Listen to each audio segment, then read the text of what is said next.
చిత్ర ప్రముఖుల response. Hyderabad world capital of entertainment అవబోతుంది. ఇది సార్ నా బ్రాండ్. టాలీవుడ్ చిత్ర పరిశ్రమ సమస్యల పరిష్కారం కోసం తెలంగాణ ప్రభుత్వాన్ని సీఎం రేవంత్ రెడ్డిని టాలీవుడ్ ప్రముఖులు కలిసిన విషయం తెలిసిందే.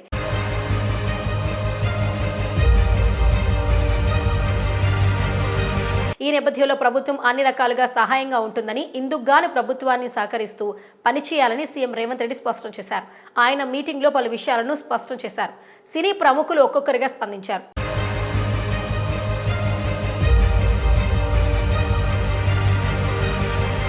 కాగా మొదట నిర్మాత ఎఫ్డీసీ చైర్మన్ దిల్రాజు మీడియా వారితో మాట్లాడుతూ సినీ పరిశ్రమపై రేవంత్ రెడ్డి సానుకూలంగా ఉన్నారని, ఐటీ ఫార్మా రంగాలతో పాటు సినీ పరిశ్రమ కూడా అంతే కీలకమని సీఎం చెప్పారని తెలిపారు.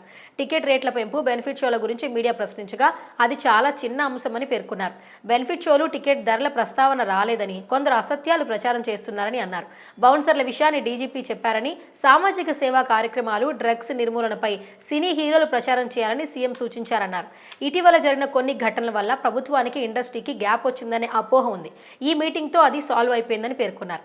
ఇండస్ట్రీలో సమస్యలపై ప్రముఖులంతా సమావేశమై ఒక నివేదిక రెడీ చేసి మరో 15 రోజుల్లో సీఎంకు అందజేస్తామని స్పష్టం చేశారు. అనంతరం నిర్మాత అల్లు అరవింద్ మాట్లాడుతూ ప్రభుత్వాన్ని కలిసే అవకాశం ఇచ్చినందుకు ధన్యవాదాలు తెలుపుతున్నారు. తెలుగు ఇండస్ట్రీ ప్రముఖులకు ఇది శుభదినం. హైదరాబాద్ వరల్డ్ షూటింగ్ డెస్టినేషన్ కావడానికి ప్రభుత్వానికి సహకరిస్తాం. World capital of entertainment Hyderabad అవుతుందని ఆయన పేర్కొన్నారు. సంధ్యా థియేటర్ లాంటి ఘటనలు పునరావృతం కాకుండా చూస్తామని సీఎంతో ఆయన చెప్పినట్లు సమాచారం అందించారు. తదుపరి నిర్మాత సురేష్ బాబు మాట్లాడుతూ హైదరాబాద్ను ఇంటర్నేషనల్ ఫిల్మ్ డెస్టినేషన్ చేయాలనేదే డ్రీమ్. అప్పటి కాంగ్రెస్ ముఖ్యమంత్రి చెన్నారెడ్డి, అక్కినేని నాగేశ్వరరావు సాయంతో ఆ రోజుల్లో చెన్నై నుంచి ఇండస్ట్రీ హైదరాబాద్కు వచ్చిందన్నారు.